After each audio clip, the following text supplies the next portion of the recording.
Assalamualaikum warahmatullahi wabarakatuh. Alhamdulillahi rabbil alamin.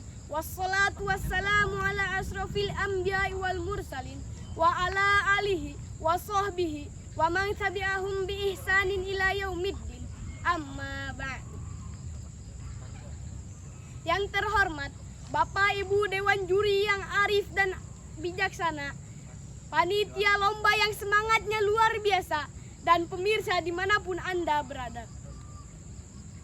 Pada beberapa abad yang lalu, dalam tatanan sejarah umat Islam, ada banyak sekali perbuatan-perbuatan kejam yang dilakukan oleh manusia-manusia yang tidak memiliki rasa kemanusiaan. Ada banyak wanita yang dilecehkan, bayi yang terlahir dengan jenis perempuan dikubur hidup-hidup tanpa ampunan. Bahkan saling membunuh antar sama menjadi kebiasaan. Minuman dan pesta pora menjadi kebudayaan. Setiap pemimpin masing-masing mengedepankan kesombongan. Banyak jatuh korban karena kebiadaban. Itulah potret bangsa jahiliyah sebelum Islam datang.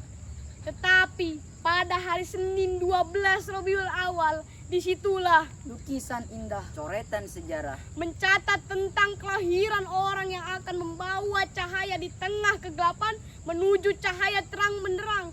Seorang manusia spesial yang akan mengembangkan misi penting dari Allah yang Maha Rahman. Orang yang akan mengubah peradaban kelam menjadi peradaban yang dipenuhi dengan kebanggaan, yakni Habibana wa Nabiyana Muhammad sallallahu alaihi wasallam. Allahumma shalli wa sallim wa barik alaihi.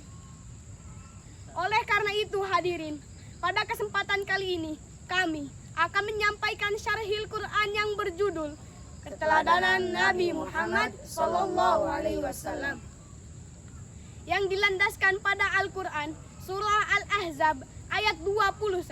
A'udzu billahi minasy syaithanir rajim. Bismillahirrahmanirrahim.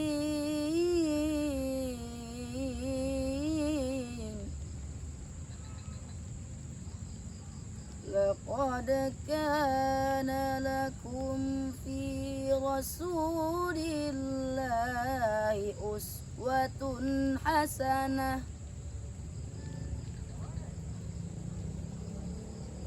liman kana yarjullaha wal yawmal akhir wa dzakarallaha katsira. hamba berlindung di bawah naungan-Mu ya Allah dari godaan-godaan syaitan yang terkutuk, dengan menyebut asma-Mu ya Allah yang maha pengasih lagi maha penyayang. Sungguh telah ada pada diri Rasulullah suri tauladan yang baik bagimu, yaitu bagi orang-orang yang mengharapkan rahmat Allah dan kedatangan hari kiamat, dan yang banyak mengingat Allah. Menurut Imam Al-Wahidi dalam kitab Tafsir Al-Basit, bahwa ayat ini menjelaskan tentang pentingnya menjadikan Rasulullah sebagai teladan dalam berbagai aspek kehidupan, khususnya dalam hal perjuangan dan kesabaran. Karena Rasulullah adalah contoh yang sempurna bagi umatnya, terutama ketika mereka menghadapi ujian dan tantangan. Dan di dalam kitab Imam Ibnu Katsir, Tafsirul Quranil Azim, juz 6, halaman 350 menjelaskan bahwa ayat ini merupakan dasar yang paten dalam menjadikan Nabi Muhammad sebagai suri teladan, Baik dalam ucapan Dalam perbuatan maupun keadaan. Atas keluhuran budi dan kompetensi yang dimilikinya, sosok Nabi Muhammad tidak hanya diakui dan dikagumi oleh umat Islam, tetapi oleh orang-orang non-muslim. Bahkan John Lespito mengatakan bahwa Nabi Muhammad adalah salah satu tokoh yang membangkitkan peradaban terbesar di dunia ini. Dan bahkan Michael Hart dalam bukunya menempatkan Nabi Muhammad sebagai yang pertama, yang paling berpengaruh dan paling banyak diikuti ajarannya di dunia ini. Sahabatku yang dirahmati oleh Allah, salah satu keteladanan dari Rasulullah yang patut kita contoh adalah yaitu saat perang Uhud. Berkaitan dengan hal tersebut, Allah berfirman dalam Quran surah Al-Imran ayat 159. فبما رحمة من الله لنت لهم ولو كنت فظا غليظ القلب لانفضوا من حولك فاعف عنهم واستغفر لهم وشاورهم في الأمر فإذا عزمت فتوكل على الله إن الله يحب المتوكلين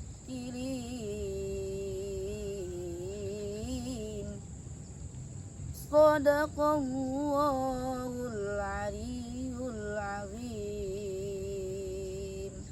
Maka berkat rahmat Allah engkau Muhammad berlaku lemah lembutlah terhadap mereka. Setidaknya engkau bersikap keras dan berhati kasar, tentulah mereka akan menjauhkan diri dari sekitarmu. Karena itu, maafkanlah mereka dan mohonkanlah ampunan untuk mereka dan bermusyawarahlah dengan mereka dalam urusan itu. Kemudian apabila engkau telah membulatkan tekad, maka bertawakallah kepada Allah. Sungguh Allah mencintai orang yang bertawakal. Maha benar Allah atas segala firman-Nya. Latar belakang dari Quran surah Ali Imran ayat 159 adalah karena banyaknya pelanggaran-pelanggaran yang dilakukan oleh sebagian kaum muslimin saat keadaan darurat pada perang Uhud.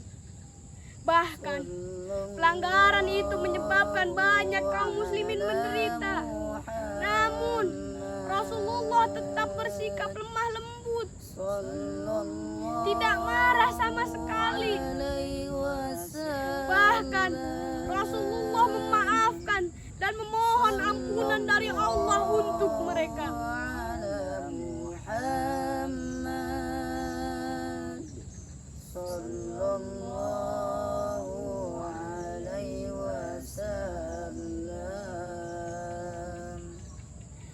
Dan di dalam ayat tersebut juga Allah berfirman untuk bertawakal kepadanya setelah mencapai hasil mufakat dalam suatu musyawarah. Sahabatku yang dirahmati oleh Allah, dapat kami simpulkan bahwa Nabi Muhammad SAW sebagai nabi terakhir menurut umat Islam, beliau adalah manusia yang multi talent. Selain sukses dalam misi risalahi di muka bumi, beliau juga menjadi sosok yang berkemampuan di kalangan umat manusia. Ia adalah pemimpin terbaik. Ia adalah suami terbaik. Ia adalah ayah terbaik dan yang terbaik di antara yang terbaik.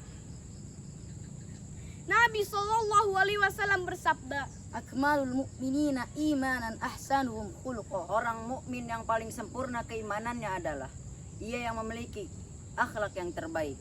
Hadis riwayat At-Tirmidzi dari Abu Hurairah radhiyallahu an.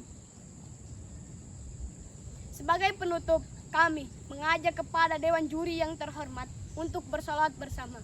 Jaga akhlak dalam hidup agar masa depan tak redup. Jaga diri dan jaga mulut agar hidup tak semraut.